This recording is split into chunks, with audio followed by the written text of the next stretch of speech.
folks, welcome back to the channel, Captain Matt. If you're returning back to the channel, it's great to see you again. And if you're new to the channel, welcome. Please just have time to have a look in, see what content we have on the site. If you don't know me, my name is Matt. I'm a captain out here in the Middle East. So today you join me here in the A380 simulator. Now it's been a while since I was in the 380 simulator and it's great to be back here. It feels really familiar, one of my favorite places to fly. If you look behind me out of the window, you'll see we're in Zurich. And the reason we're in Zurich is I wanted to talk through what it is to fly an FLS approach. What is an FLS approach? That's a very good question. An FLS approach means an FMS Landing System. Now we'll talk a little bit later about what exactly an FLS landing system is, but primarily it gives a depiction of flying an ILS approach or flying a non-precision approach. So what we're going to do is we'll set the FMS up for the VOR on runway 28 here in Zurich. I'll show you setting the FMS, how we do that, and then we'll fly the approach, the VOR approach on runway 28. So you can see what happens both in the flight deck and, of course, out the window. So, without further ado, if you're ready, let's get going.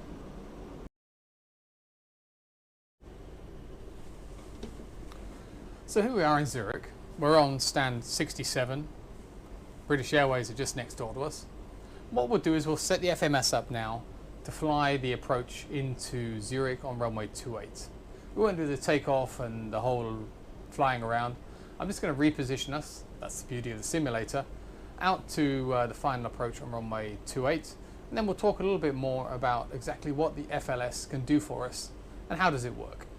Okay, so let's get into the FMS and we'll see what happens. So here we are with the FMS. As you can see, I've pre-programmed it already. The flight number is in there, MAT 101, and we're flying from Zurich back to Zurich, and I haven't put in an alternate. I put a cruise level of flight level 50. The temperature defaults to 5 degrees based on ISA. A cost index of 50, which effectively means it's a fuel to time ratio. So the higher the cost index, the faster we fly, the more fuel we burn, and the closer to zero, the less fuel we burn and the slower we fly. The trip winds I've just left as blank. So as we come through, the next thing we're going to do is work our way through these 6 tabs. So first we look at the IRSs, and I check that the IRSs are aligned, the ground speed is 0, and nothing else to do there. I'm happy with that. The IRSs are aligned to the airport default position. So, departure. Well, we're not actually going to fly a departure per se, but let's put one in anyway. So we select the runway, and I select runway 28. The SID, again, we're not going to fly one, but let's just select the SAT1 Whiskey. There we go, we select that. It brings up a temporary flight plan. So all the time it's in yellow, it's talking about a temporary flight plan. And at the bottom here, you can see the words temporary flight plan. So I will insert the temporary flight plan and it brings it up again. So these are the waypoints of that particular departure. And down here, it tells us we're coming back to Zurich again. So I will insert that and it goes from yellow to green. So that flight plan is now in there. But I need to return back to init. But before I do that, because it's a very short flight, we need to put the arrival in. So I select Zurich and we're coming back on runway 28. And we said we want to fly the VOR on 28. So I just select this one here, the VOR on 28. There we go. Now it's not coming via anywhere, but if you look at the chart, there are some via options, but we are just going to be positioned on a radar vector if you like. We don't need a star because we're going to be in the sim and we're just going to be radar vectored to the position. So once again, I select the temporary flight plan. I check the positions are correct. I can scroll through. The blue numbers, or sorry, the blue coordinates, that indicates our missed approach. I'm happy with this, so I insert it again. Now the FMS is clever because it takes me back to the init, which is where I want to go. So nav aids. So now I can select which nav aids I want to fly. So if we look at the chart, and here we see the chart for runway 28 VOR in Zurich, we can see it's based on the Clotten VOR, Kilo Lima Oscar, or 114.85. So in the FMS here, we can see that Clotten is already hard tuned, or is already tuned, should I say. it's in small letters. Now if I want to make sure it doesn't move, I have to overwrite that.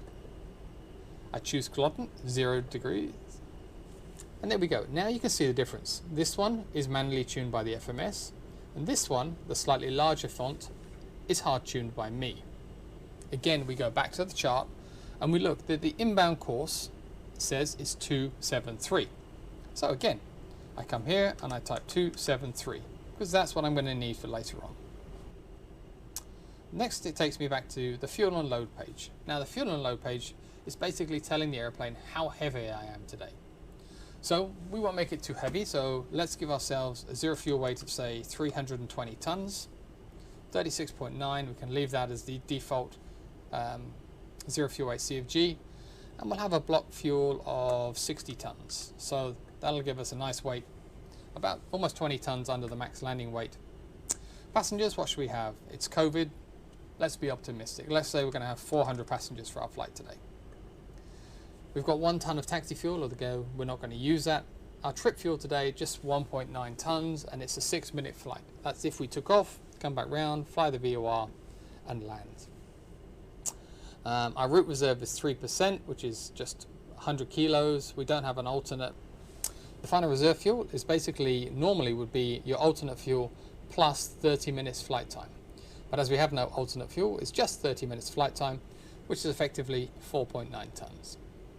Here we can see our takeoff weight today then is 379 tons, and our landing weight, almost 2 tons lighter, 377.1. Tells us that we will be at destination 522 with a fuel on board of 57.1, sorry. We have an extra 52 tons, which allows us to hang around over Zurich for 5 hours and 22 minutes, should we need to.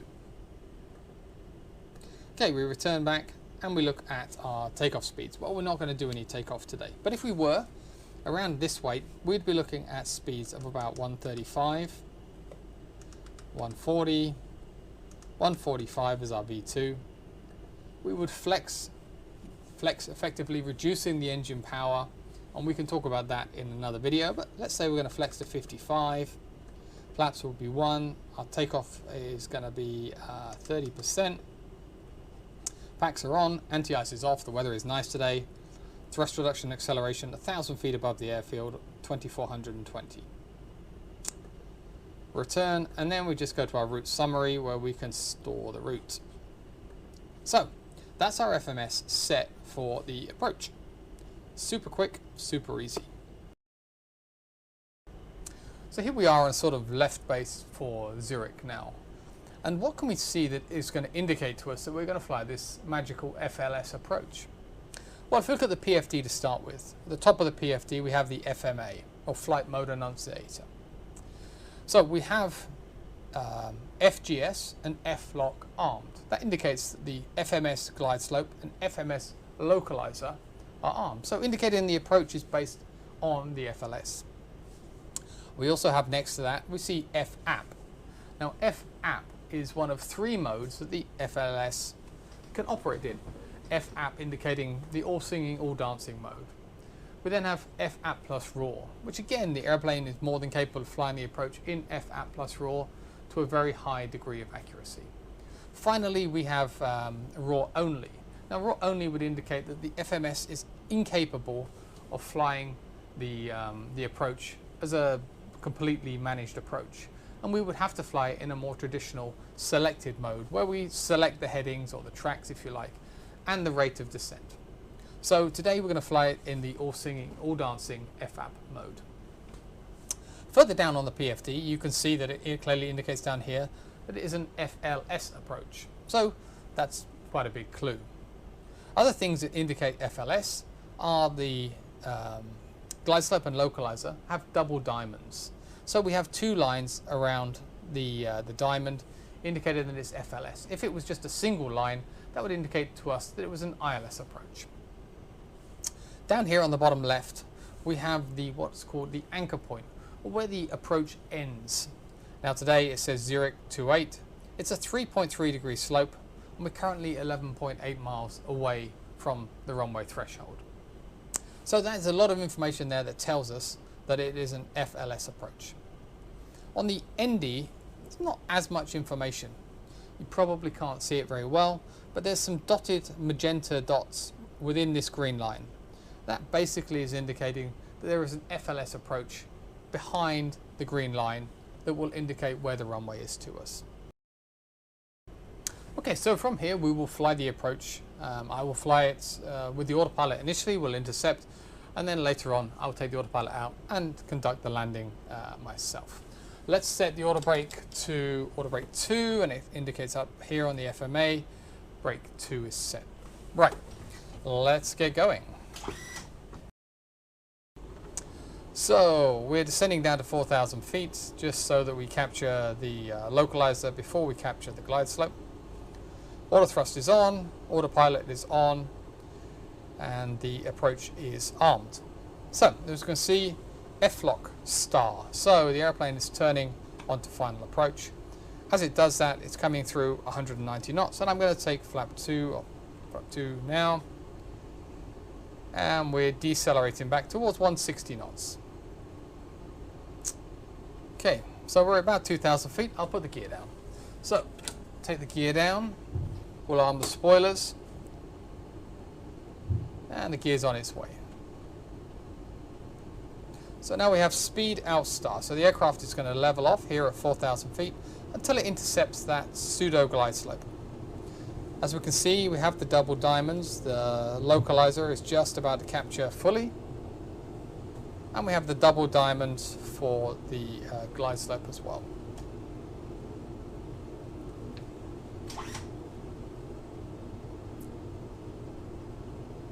So, F-lock is fully captured. Waiting for the capture of the glide slope now. Here it comes, FGS star. We can leave 4,000 for the go-around altitude. So now we're flying a VOR approach, fully managed, as if we were flying an ILS. Let's select flap 3. There we go, flap 3 is selected.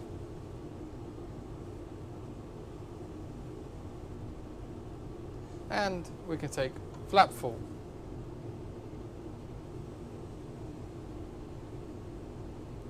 So the aircraft is going to decelerate back to its landing speed of 139 knots.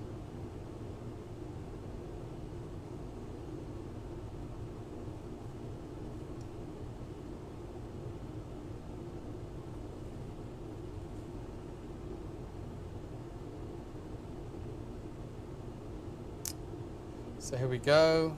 Now, unlike the older Airbuses, with this approach, once we take the autopilot out, we don't need to turn the flight directors off and set the inbound course. We can just leave the flight directors on and fly it as if it was an ILS approach. So it's nice and simple like that. It makes life so much easier, this FLS function. So as we approach 1,000 feet, I'll take the autopilot out and we'll fly the approach manually. 1,000. There we go. So autopilot is now out. I'm flying the airplane. So as we can see out the window now, we have 2 reds and 2 whites. We're looking perfect for the runway. The approach is doing a great job.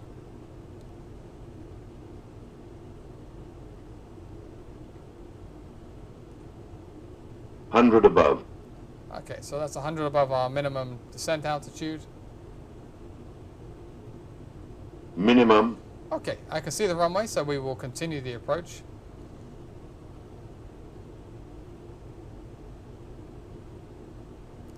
Now, primarily, I'm just looking out the window at the pappies, where there's 2 reds and 2 whites. So we continue the approach, looking out the window now.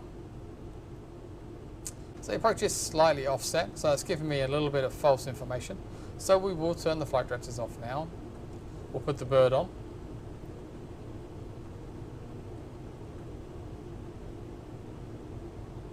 Still looking nice. 2 reds, 2 whites. Coming down at a steady 800 feet per minute. That looks good. Oh, it's got 3 whites. It's going a little bit high. But we're quite close. There we go. 2 and 2. 80, 70, 50, Power's coming 40, off. 30, 20, retard. Okay, and we're down. Reverse thrust. Auto brakes come on at brake 2. Here's the reverse. Approaching 70 knots, we'll bring the reverse to idle. Okay, and I'll take over the brakes and bring it to a halt.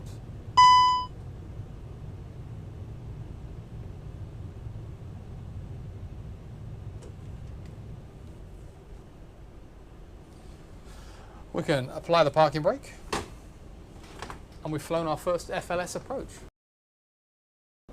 So folks, that concludes this video. It was a very quick and not particularly technical look at how we fly an FLS approach here on the A380. But it could have been 350 or even some of the modern 320s. They all have this very user-friendly functionality.